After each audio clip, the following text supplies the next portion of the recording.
Y ahora continuamos con el quinto segmento, el arte y la cultura en tribunales internacionales de la verdad.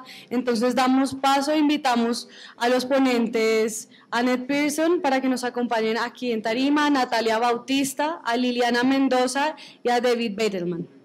Muchas gracias. Entonces, damos paso a la abogada de la Universidad de Victoria en Nueva Zelanda y criminóloga de la Universidad de Cambridge, experta en justicia restaurativa, la doctora Annette Pearson. Muchas gracias.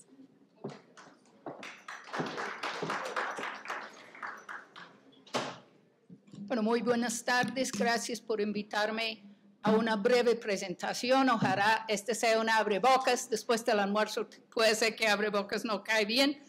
Pero la idea es que entramos en un tema que tiene la posibilidad de ser explorado en gran profundidad. Vamos a verlo muy por encima y espero que lo que nos queda es la ansiedad de volver a mirar ambas experiencias. A mí me ofrecieron la oportunidad durante 15 minutos de hablar de justicia restaurativa y la forma en la cual la verdad puede, a través de medios culturales, aportar a lograr soluciones restaurativas. Y por ende, también me invitaron a decirlo desde la perspectiva de Nueva Zelanda, un país que ha trabajado la justicia restaurativa ya desde hace muchos años, y de lograr el puente con algunas experiencias colombianas. Entonces, la definición de justicia restaurativa que ofrezco es la de la Red de Justicia Restaurativa de Nueva Zelanda, que creo que cubre los temas centrales que queremos explorar con ustedes. Es un tema muy abierto y culturalmente puede ser permeado por muchos de los temas que hemos visto en la sesión anterior y seguramente durante la mañana. Es un término genérico dado a los enfoques dirigidos a reparar daño causado, que van más allá de condenar y castigar el acto y buscan conocer las causas y las consecuencias. Se promueve la aclaración de responsabilidad, la recuperación y la justicia, basado en una actitud de colaboración y esfuerzo compartido, para restablecer la paz entre las personas implicadas y la comunidad. Los valores que sobresalen en esfuerzos y procesos restaurativos son los siguientes. Son valores que pues, son compartidos con otras ponencias que hemos oído en el día de hoy: respeto, honestidad, humildad, recuperación de las relaciones, aceptación de la responsabilidad, remordimiento, reparación y solicitud de perdón, empoderamiento, esperanza y participación. Es muy importante lograr que el proceso restaurativo empodera, construye esperanza hacia el futuro y lo hace no solamente basado en participación, sino fomentando hacia el futuro cada vez más participación. ¿Qué tiene que ver la justicia restaurativa entonces con el acuerdo de paz y en particular con la Comisión para el Esclarecimiento de la Verdad, la Convivencia y la No Repetición? Yo considero cuando uno lee el acuerdo de paz es claramente una postura restaurativa. En particular la Comisión para el Esclarecimiento de la Verdad, además de las audiencias públicas, está llamado a llevar a cabo pasos específicos para apoyar la construcción de la paz territorial. Entonces, esto no es un proceso de documentar, registrar, averiguar. Es mucho más allá. Cuando hablamos de convivencia, estamos hablando de construir y contribuir significativamente a la paz territorial. Si nos desplazamos a otra parte del acuerdo de paz y miramos lo que es la jurisdicción especial para la paz, la JEP puede dictar una sanción propia con enfoque restaurativo. Dicha sanción debe incluir la realización de un proyecto con alcance restaurativo que ha sido previamente consultado con las víctimas, y aquí las formas de diálogos, las formas de acercamiento pueden ser culturales. En ese orden de ideas, yo llamo a la Comisión en este momento a buscar oportunidades, crear oportunidades para diálogos y encuentros restaurativos, especialmente para definir los proyectos con enfoque restaurativo que deben ser presentados a la JEP, Siento que la comisión también puede generar diálogos y espacios de acercamientos restaurativos entre las muchas personas que nunca van a aparecer ante la JEP. La población colombiana no está llamado masivamente a aparecer ante la JEP. Muchas personas que quisieran contar algo de la verdad no van a tener que presentarse ni la JEP los van a querer recibir. Esa población, esa Colombia entera, de lo cual estábamos hablando ahorita, tiene el derecho a participar en la exploración y en el aporte, la contribución a la paz. La comisión puede abrirse entonces mucho más allá de lo que la JEP va a poder hacer.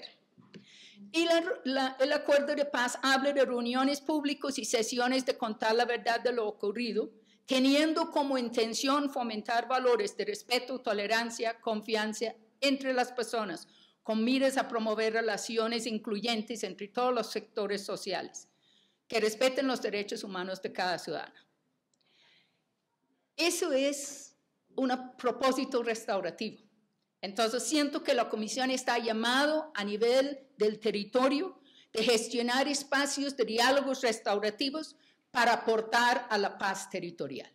Y debe ir mucho más allá de víctimas y responsables, tal como los identificamos hoy día. Debe realmente aportar a la construcción de una paz incluyente, respetuosa de los valores que como colombianos queremos que sea parte del nuevo escenario nacional. Si yo fuera a reducir a 4 pasos principales lo que es la exploración de oportunidades para crear diálogos y acuerdos restaurativos, nombrarían estos 4 pasos. Hay que reconocer que hay una situación de conflicto o una situación donde se ha causado daño. Puede ser en un contexto nacional, comunitario, familiar, interpersonal o en un grupo étnico. Pero hay que haber un proceso de reconocer la situación de conflicto y daño causado. Es un esfuerzo después para preparar un posible diálogo restaurativo. Hay mucho trabajo que hacer en la etapa preparativa, es decir, hay que trabajar tanto con cada grupo que quiere participar en el diálogo para saber qué quiere lograr y qué va a aportar al diálogo, como para saber la voluntad de escuchar a los demás. La voluntad de escuchar y después juntos construir una forma de reparar el daño y lograr actos de restauración y reintegración. Realización del diálogo restaurativo como tal, entonces, es el momento, una reunión, varios encuentros, donde esos participantes se acuerdan escenarios varios y distintos, escenarios únicos, donde van a sentar, a hablar directamente de lo que ha ocurrido, de las responsabilidades, de lo que se quiere hacer para reparar ese daño, y es un espacio que, por ende, debe ser amplio, honesto y transformador. Si la comisión se apunta a unos espacios amplios, honestos, donde la honestidad prima sobre la ventaja de la defensa estratégica o la litigación penal bien llevado, creemos que hay posibilidades de que ese espacio amplio que premia y busca y ofrece la honestidad es transformador. Y el acuerdo logrado para reparar el daño son esos actos de restauración en los cuales todos podemos participar.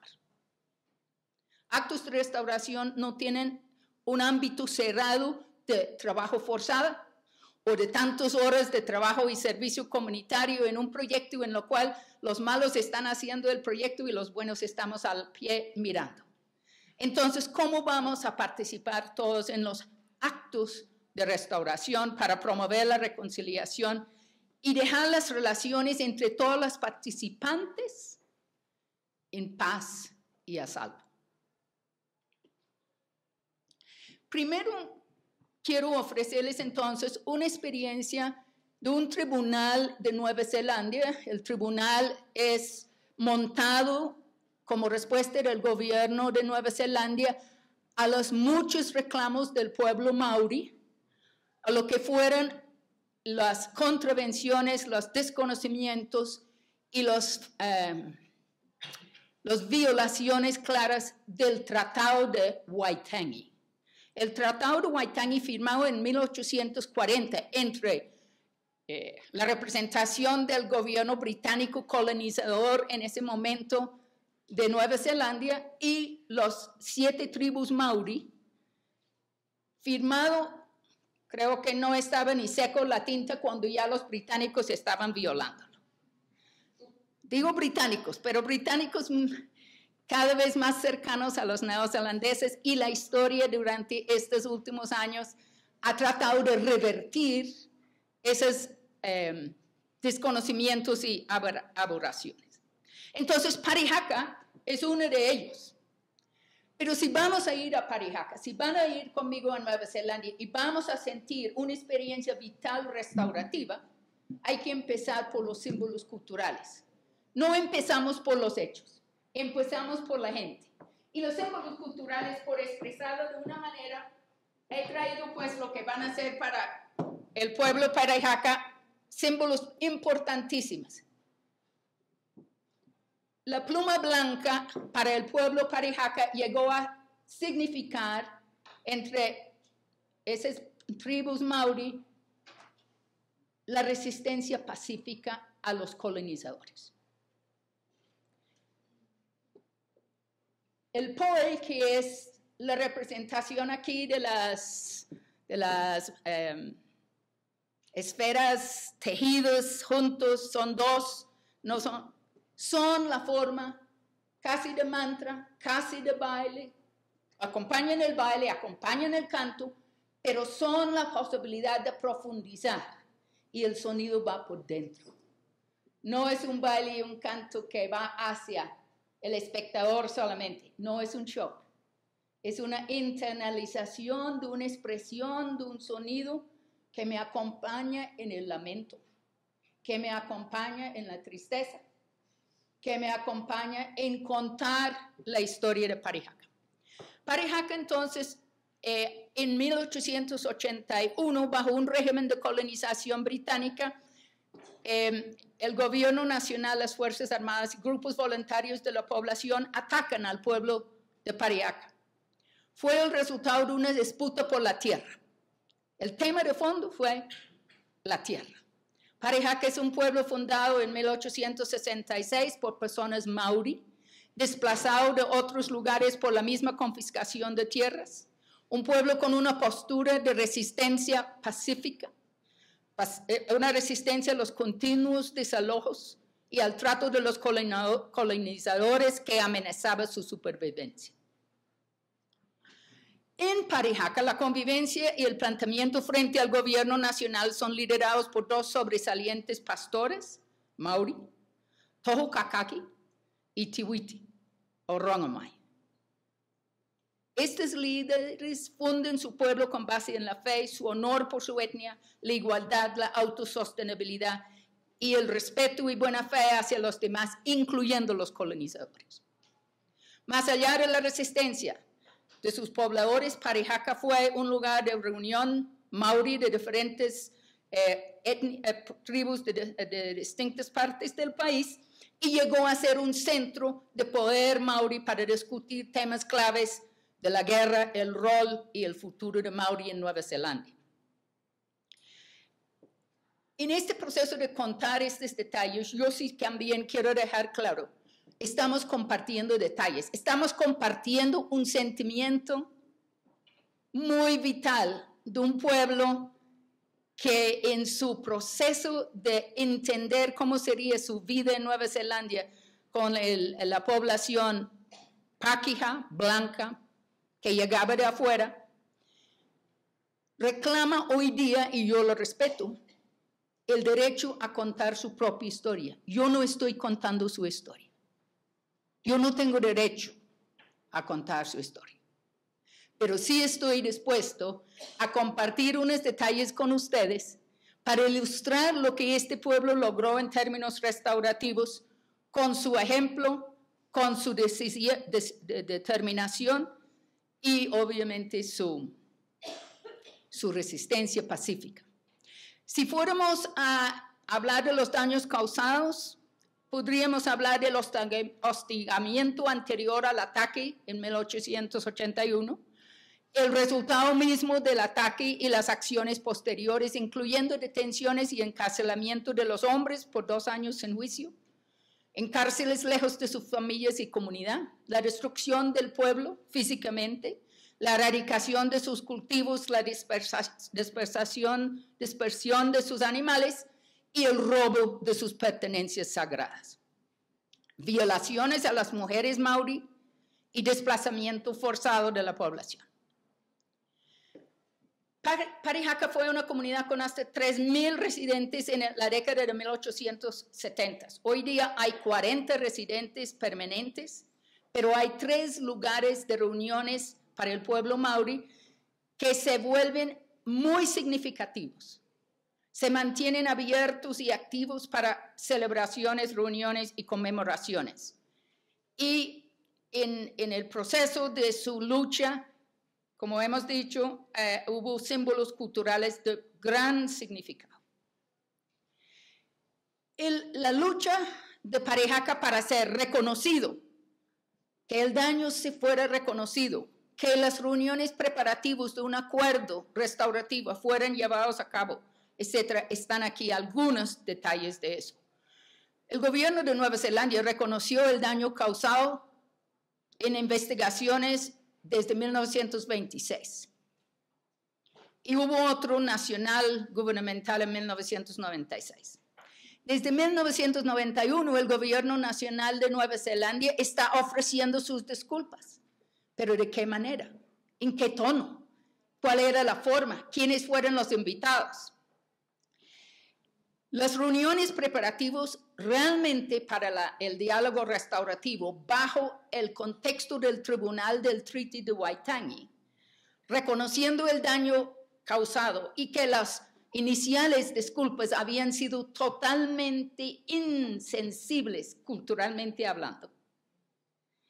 Se logra un grupo de trabajo que trabaja un par de años para llegar en el año 2016 a la conversación restaurativa.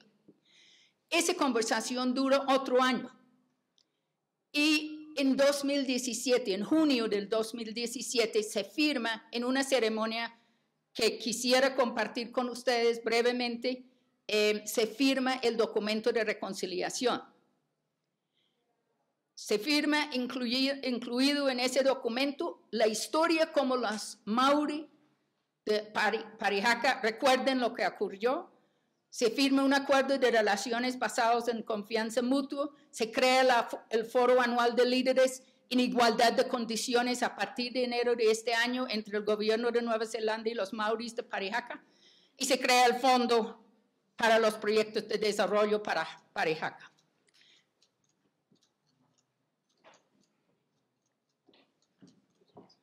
Sí.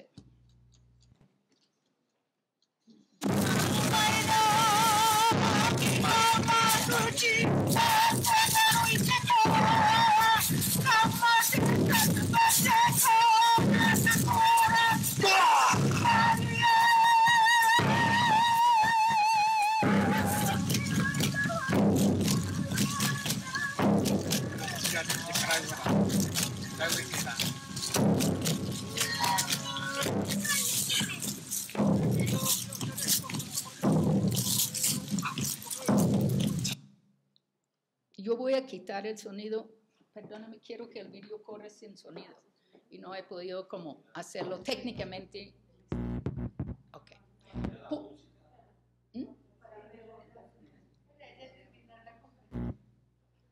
Si yo dejo que corre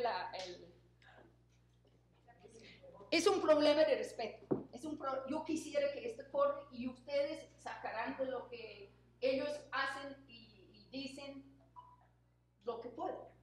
Corremos el video, pongámoslo. Y los 17 puntos culturales que generó esta ceremonia, que son de utilidad para la discusión, creo, de hoy, son 10 puntos donde se reescribió la historia del día del ataque. La ceremonia está diseñada para cambiar la historia del día del ataque. Ya necesitamos más. ¿Más o menos? Sí.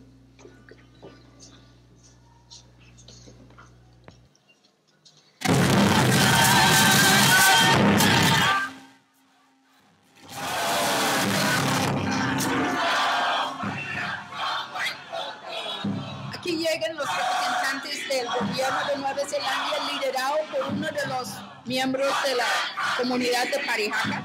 Es la única manera que ellos pueden acercarse. Pero los niños y los adultos que están cantando y bailando los están dando la bienvenida. Quieren que vengan. Los reciben bien.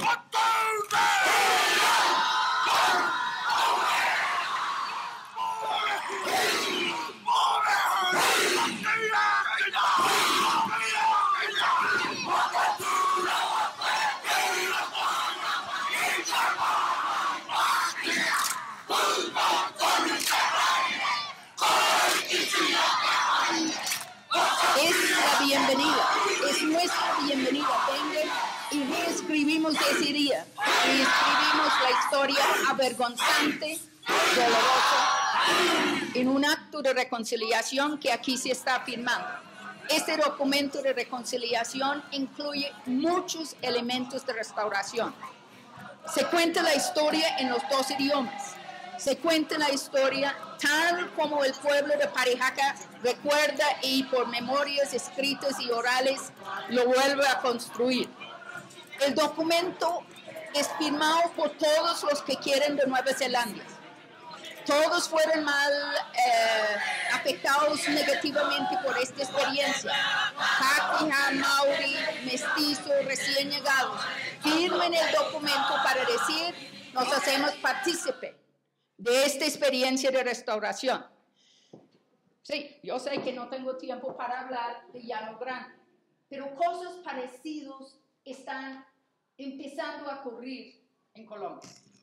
Llano Grande es una zona veredal de transitorio hacia la normalización de la FARC. El episodio que más marca en términos culturales ese proceso, aunque ha sido acumulativo desde que llegaron en diciembre del 2016. Todo el año pasado realizaron una serie de encuentros, el sancocho y las conversaciones sobre qué había perdido cada uno. Los procesos de Semana Santa, de Navidad. Los encuentros fueron múltiples y muy variados entre policías, paramilitares, miembros de la comunidad y la FARC. Vamos a simplemente mostrar una última cosa. Pero el culmino, quizás en términos culturales, el más reciente fue en junio de este año, donde Sergio Cabrera llevó su película Golpe de Estado y mostró que Golpe de Estado puede ser una película que se hizo realidad.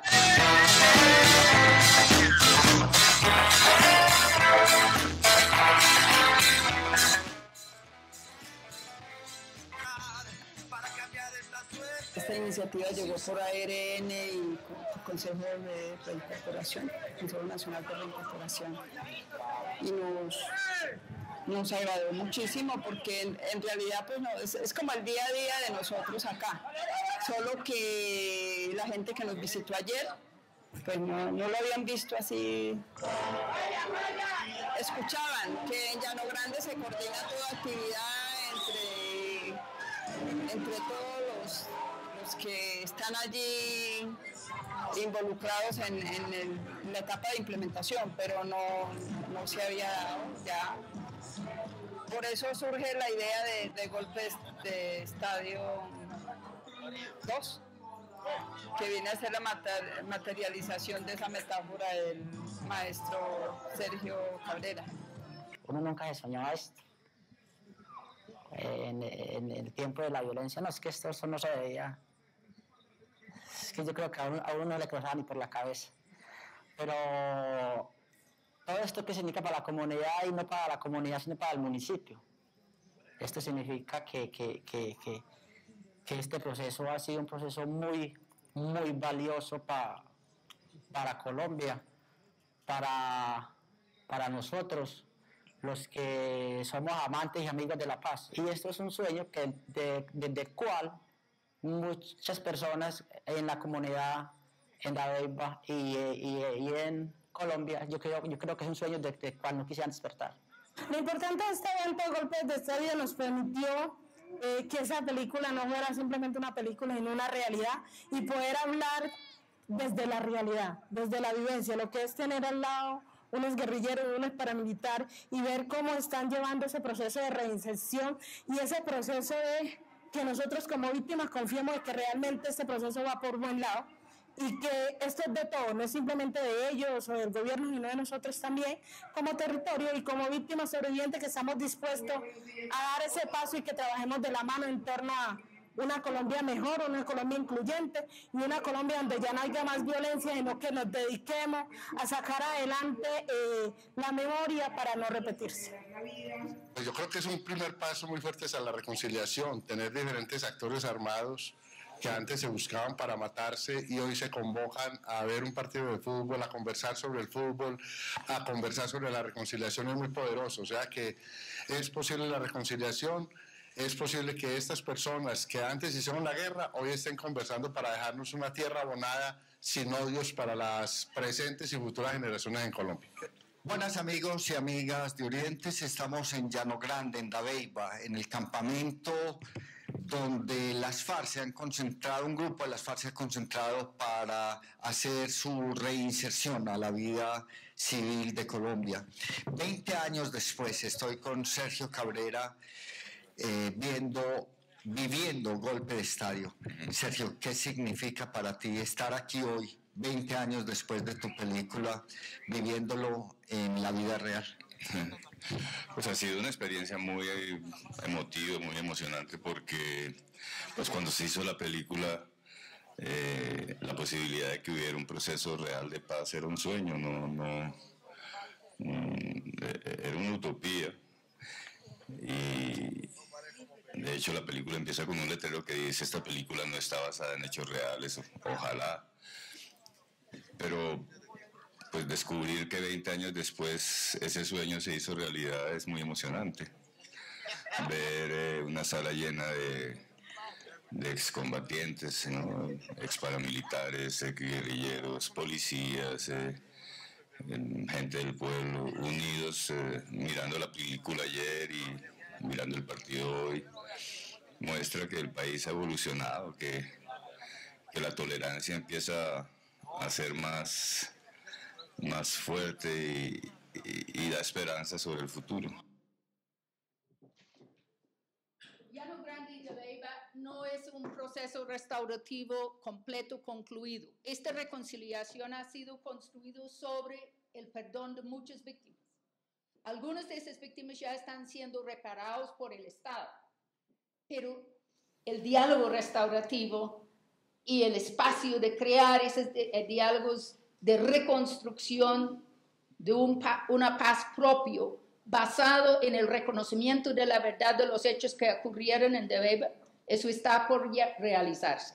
Quizás la Comisión tomaría la iniciativa para crear esos espacios. Creo que Dabeiba y Llano Grande en particular está ansiosa de esa posibilidad.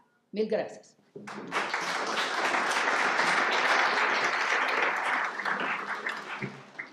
Muchas gracias. A continuación escucharemos a Natalia Bautista, coordinadora docente e investigadora del Centro de Investigación en Filosofía y Derecho de la Universidad Externado de Colombia. Gracias. Bueno, buenas tardes a todos. Gracias por la paciencia. Esta es una hora difícil para hablar porque todos deben estar pensando en sus pasiones, ¿sí? En satisfacer el deseo del hambre. Entonces, gracias por la paciencia. Muchas gracias a Yolanda Sierra, mi querida colega. Gracias también a todos los funcionarios de nuestro Sistema Integral de Justicia Transicional, ¿sí? A los funcionarios o las personas que estén aquí, que trabajan en la JEP, que trabajan en la Comisión de la Verdad y en la Unidad de Personas Desaparecidas. Creo que el intercambio entre la academia y ustedes pues, es importante también. Bueno, yo soy profesora de Derecho Penal y Filosofía del Derecho y el tema que voy a tratar hace parte, digamos, de una investigación que llevo adelantando desde hace ya más de un año en el marco de un convenio de cooperación que tenemos en la universidad, entre la Universidad Externado de Colombia y la Universidad de Johannesburgo de Sudáfrica. ¿Sí? Es una pregunta a la cual, digamos, este tema de investigación, yo he llegado aquí por una pregunta muy particular, ¿sí? De corte filosófico, ¿sí? Yo los voy a pasear entre el mundo de la metafísica, de las ideas, de lo metateórico y de cómo la cultura, lo que está en las costumbres, en el eto, ¿sí? Los valores culturales pueden llegar a tener un diálogo con eso, ¿cierto? Y además, cómo el derecho, ¿sí? Puede entrar en el diálogo, ¿sí? Puede entrar a llegar a reconocer, digamos, la validez y la vigencia o la relevancia de esas prácticas de la vida ética, ¿cierto?, de una comunidad. El caso que les voy a exponer es de la así llamada, ¿sí? O sea, yo pongo aquí filosofía social del Ubuntu, algún antropólogo, un sociólogo me regañará, ¿verdad?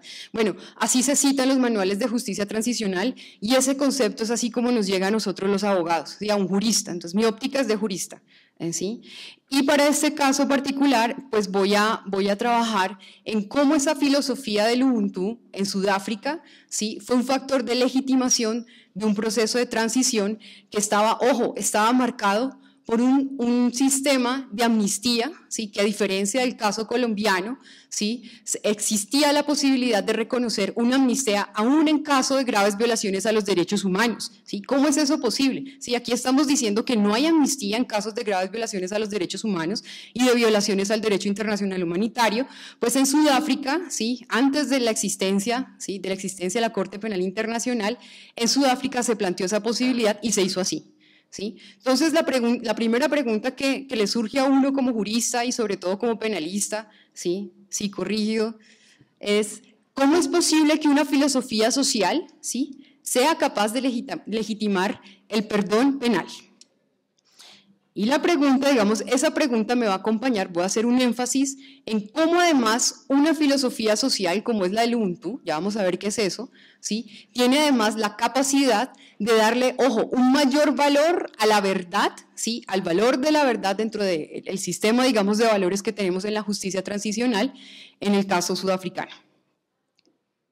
Yo quiero comenzar, obviamente soy abogada, la referencia normativa mía para comenzar esta charla, ¿sí? Es el preámbulo de la Constitución de 1996 de Sudáfrica, la Constitución vigente. Y quiero que pongan un poquito de atención y me disculpo con ustedes que deben estar cansados.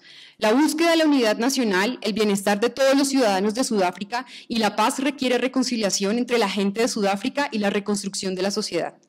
La adopción de esta Constitución cimenta los fundamentos seguros para la gente de Sudáfrica para trascender las divisiones y la lucha del pasado que generaron graves violaciones a los derechos humanos, la transgresión de principios humanitarios en conflictos violentos y un legado de odio, miedo, culpa y venganza. Y ojo, esta es la cita más importante.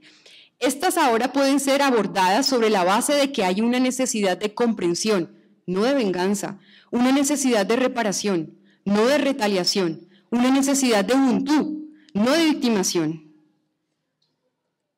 Para avanzar en dicha reconciliación y reconstrucción, se concederán amnistías respecto de estos actos, omisiones y crímenes asociados con objetivos políticos y cometidos en el curso de los conflictos del pasado. Para este fin, el Parlamento, bajo esta Constitución, adoptará una ley determinando una fecha de corte que será la fecha del 8 de octubre de 1990 y antes del 6 de diciembre de 1993 y proveyendo los mecanismos, criterios y procedimientos, incluyendo tribunales, si es el caso, a través de los cuales se manejará la amnistía en cualquier tiempo después de que esta ley sea promulgada. Con esta Constitución y estos compromisos, nosotros, el pueblo de Sudáfrica, abrimos un nuevo capítulo en la historia de nuestro país. ¿Sí? Quiero hacer un énfasis, ¿sí? En esta cita que está subrayada, ¿sí? En una necesidad de Ubuntu y no de una victimización. ¿Sí? ¿Cómo es posible que un constituyente haga referencia a una filosofía social en el preámbulo de su Constitución y lo marque como un principio fundamental de la transición? ¿Y cómo es posible que una Constitución, ¿sí? ¿Sí? sea el fundamento también de una transición a la democracia? Muy bien. Para contextualizar a las personas que a lo mejor no sepan qué ocurrió en Sudáfrica, el régimen del apartheid es una palabra de la lengua afrikaans, ¿sí? de un pueblo, digamos, que viene de lo que son los Países Bajos, ¿verdad?, que emigraron hacia el territorio sudafricano desde época del colonialismo, junto también con personas, digamos, de lo que hoy es el Reino Unido, ¿verdad?, digamos, en la búsqueda de lo que es el oro y el diamante, ¿sí?, y fueron colonizando esos territorios que estaban habitados, ¿sí?, primeramente por las especies de los animales, que el primer genocidio, entre comillas genocidio, fue respecto a las especies animales, ¿verdad?, y también empezaron, digamos, a colonizar y a esclavizar y a explotar a las numerosas tribus, digamos, que existían en ese momento, los aborígenes de ese territorio sudafricano. Muy bien, ese es, digamos, el antecedente del apartheid. Existe allí y en 1948, o esa es la fecha, digamos, el año que se cuenta como el inicio oficial de este régimen de separación de razas, ¿verdad? Esta fotografía que ven ustedes allí es una fotografía que tomé en un Museo de la Memoria en la comunidad de Sharpeville, y lo que ven ustedes allí es un pasaporte, ¿verdad? Bueno, eso representa una forma de restricción de los derechos fundamentales, de las libertades individuales, ¿cierto?, de los derechos de primera generación, de los ciudadanos sudafricanos, ¿verdad?, que no eran blancos, ¿sí?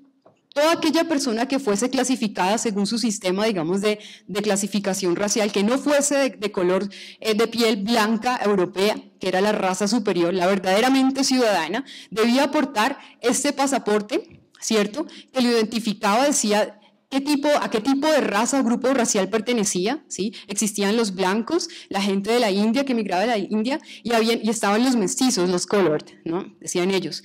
Si usted no portaba ese pasaporte, podía llegar a ser detenido.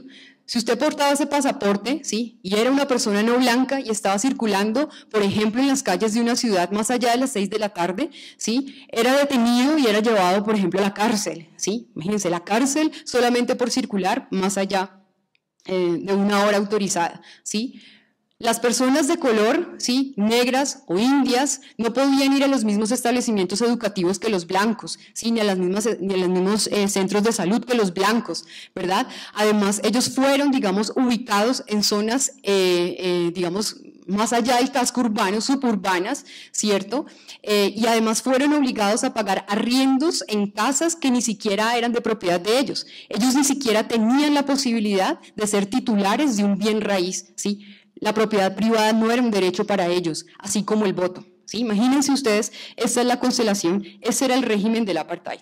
Muy bien, cuando comenzó este régimen, ¿sí?, las personas que eran discriminadas, que eran excluidas, se unieron, iniciaron un movimiento político, digamos, de resistencia pacífica, ¿verdad?, comandada por el partido del ANC, ¿sí?, el African National Congress, ¿sí?, parte de ese partido era, nosotros lo conocemos, Nelson Mandela, que ha sido como la figura, digamos, emblemática, aunque había muchas personas más que Nelson Mandela y otros movimientos, digamos, él es la persona, digamos, el símbolo de esa resistencia, ¿cierto? Muy bien, esa resistencia era pacífica hasta el 21 de marzo de 1960, en una población que queda un poco más al norte de la ciudad de Johannesburgo, ¿sí?, se cometió una masacre que se llama la masacre de Sharpeville. Sharpeville es el nombre de esa ciudad, ¿verdad?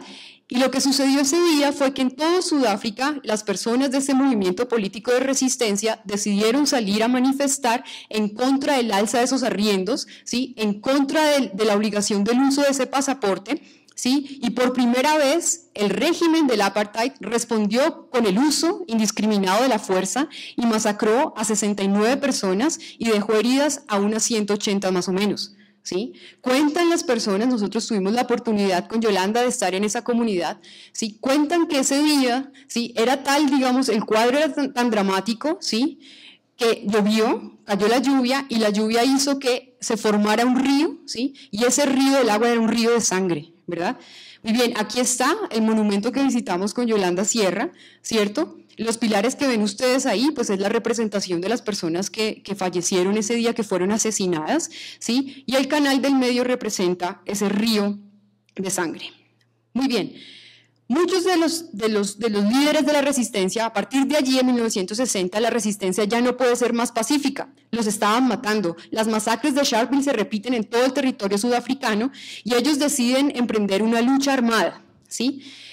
estaban ubicados los líderes de la resistencia, ¿sí? En una granja de Lillisleaf en Johannesburgo, ¿cierto? Fueron descubiertos, ¿sí? Estaban siendo espiados por los funcionarios del régimen, son capturados, ¿sí? Nelson Mandela junto con los otros líderes del movimiento de la resistencia y fueron llevados a la isla Robben Island, ¿sí? A la isla Robben, ¿sí? Al frente de la ciudad del Cabo, en el suroccidente del África. Y esa es una fotografía porque también estuvimos allá, ¿sí? Muy bien, en este marco, digamos, de situación, ¿sí? De situación de un régimen que excluía a las personas, ¿sí? Estando ellos en la cárcel, empiezan a negociar con el régimen, ¿sí? Primeramente la liberación de los presos políticos, ¿cierto? Después se llega, digamos, a la expedición de una constitución intermedia en el 93. Finalmente, en el 27 de abril de 1994, ¿sí? Es nombrado Nelson Mandela como el presidente, ¿sí? Por el partido del ANC, ¿cierto? Y en el 96 se expide esta constitución a la cual he hecho alusión yo al principio de mi intervención. Muy bien, en ese momento, digamos, de transición, ¿qué sucede? ¿Sí? Los líderes del partido del ANC deciden negociar, ¿sí? Su libertad y la transición a la democracia, es decir, el desmantelamiento de todo un sistema autoritario, ¿sí? A cambio del perdón penal, ¿sí? A cambio del perdón penal. Fíjense ustedes, graves violaciones a los derechos humanos a cambio de un perdón penal. ¿Por qué es eso posible? ¿Sí? ¿Por qué es eso posible? Bueno, ellos dijeron, vamos a condicionar el perdón penal, ¿sí? A cambio del reconocimiento de la verdad de los hechos, ¿sí? De reconocer nosotros mismos en el territorio sudafricano que el régimen del apartheid o el apartheid es un delito de lesa humanidad, que las conductas que se cometieron en el marco de ese régimen son delitos de lesa humanidad, ¿sí? Y vamos a reparar además a las víctimas. Muy bien, estos son, digamos, las otras comisiones que acompañaron además el nacimiento de la Comisión de la Verdad y la Reconciliación de Sudáfrica, como la pueden ver ustedes, la de Tierras, Derechos Humanos, Género y Juventud. Muy bien, entonces ellos deciden constituir una comisión de la verdad, ¿sí? Con 17 comisionados, ¿cierto? Está el Comité de Amnistía, Derechos Humanos, una unidad de indagación, un comité de reparación y una unidad de investigación. El Comité de Amnistía definía cuándo procedía ese perdón penal, ¿sí? ¿Cuál era la condición? Que se declarara, se revelara plenamente la verdad de los hechos, ¿sí? Seguidamente, esos hechos tenían que tener una relación teleológica, ¿sí? Con el régimen, ¿sí? Con el régimen del apartheid o ese conflicto, digamos, esa situación que se estaba generando ahí, ¿sí? Además era posible perdonar, lo que les había dicho, perdonar la pena a los casos de las graves violaciones a los derechos humanos. Muy bien, la pregunta que nosotros nos hacemos en este momento es, ¿cómo es posible que un pueblo, una sociedad que ha padecido graves violaciones a los derechos humanos sea capaz de perdonar, ¿sí? Condicionado, ya les dije, bajo esos criterios, pero sea capaz de perdonar, ¿sí? A quienes durante décadas, ¿sí? Les cometieron pues, estas conductas graves, ¿sí? les infringieron dolor. Entonces, los estudiosos, ¿sí? De justicia transicional, especialmente aquí me hago referencia a un filósofo de la Universidad de Johannesburgo, Tadeusz Metz, ¿sí? Dicen que las tribus aborígenes, ¿sí? Del África, de Sudáfrica, del subsahara hacia el sur africano, ¿sí? Tienen una forma particular de entender el mundo, ¿sí? Tienen una forma que no es individualista, sino comunitaria de entender el mundo. Si usted parte de una concepción, ¿sí? De un Weltanschauung, de una forma, de una cosmovisión, una forma de entender el mundo individualista, usted necesariamente va a entender que el asunto de la justicia es retribución, ¿sí? Es mera retribución, es mera satisfacción de un interés particular individual, de la venganza, de la imposición del mal por el mal en la pena o de la reparación en un sentido civil individual. Muy bien, el Ubuntu no opera así, ¿Qué es el Ubuntu? Ha sido descrito de muchas formas, ¿sí? Y lo encontramos, digamos, en estos ensayos de Tadeusz Metz y en ensayos, en el libro sobre todo de Desmond Tutu, que fue el director de la Comisión de la Verdad de Sudáfrica. Ojo aquí, un ser humano es un ser humano solo a través de otros seres humanos, ¿sí? Una persona es una persona a través de otras personas. Paréntesis, esto ya lo había dicho Fichte también en el idealismo alemán, ¿sí? Es una forma de constituir una relación interpersonal de reconocimiento recíproco. Desmond Tutu nos dice, en lengua bantú, yu u nobuntu, eres generoso, eres hospitalario, eres amistoso, considerado y piadoso, compartes lo que tienes. Mi humanidad está coordinada, necesariamente vinculada en la tuya, pertenecemos a un puñado de vida. Decimos que una persona es una persona a través de otras personas. No se trata de yo pienso, luego existo, soy un humano porque pertenezco, participo y comparto. Armonía, amistad y comunidad son los bienes supremos. La armonía social es para nosotros el sumum bonum, el bien superior. Muy bien. Esta forma, digamos, de entender la relación del individuo y la comunidad es bastante interesante para los estudiosos de la justicia transicional. Primero, si usted le da mayor valor a lo que es la comunidad, la armonía y la solidaridad, ¿sí? A partir de ahí usted puede generar un modelo de reconciliación, ¿sí? Reconciliación nacional, dice Tadeusz Metz, ¿sí?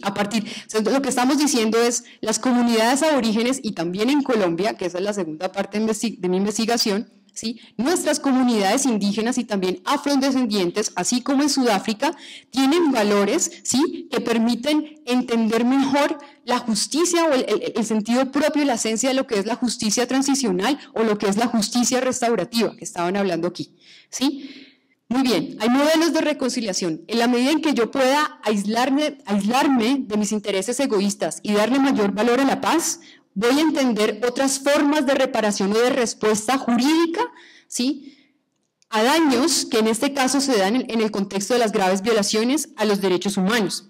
Entonces dice, el restablecimiento del derecho se da como un asunto del restablecimiento del bienestar, la paz y la armonía del grupo.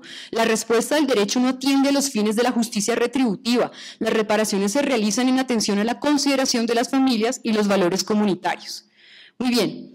Además, encontramos en las investigaciones, y esto sobre todo en los diálogos con los miembros de la Comisión de la Verdad de Sudáfrica, como Faisal Randera y la comunidad Kulumani, cuando les preguntamos a ellos qué es el Ubuntu, ellos nos decían, el Ubuntu es respeto, ¿verdad?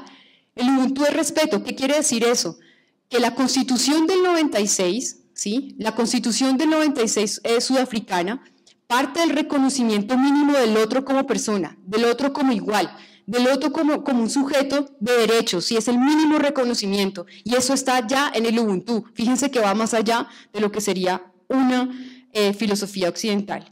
Y por último, digamos, de cuál sería la otra influencia, digamos que uno podría ver allí la influencia del Ubuntu en el manejo, del concepto de la verdad y la transición de Sudáfrica.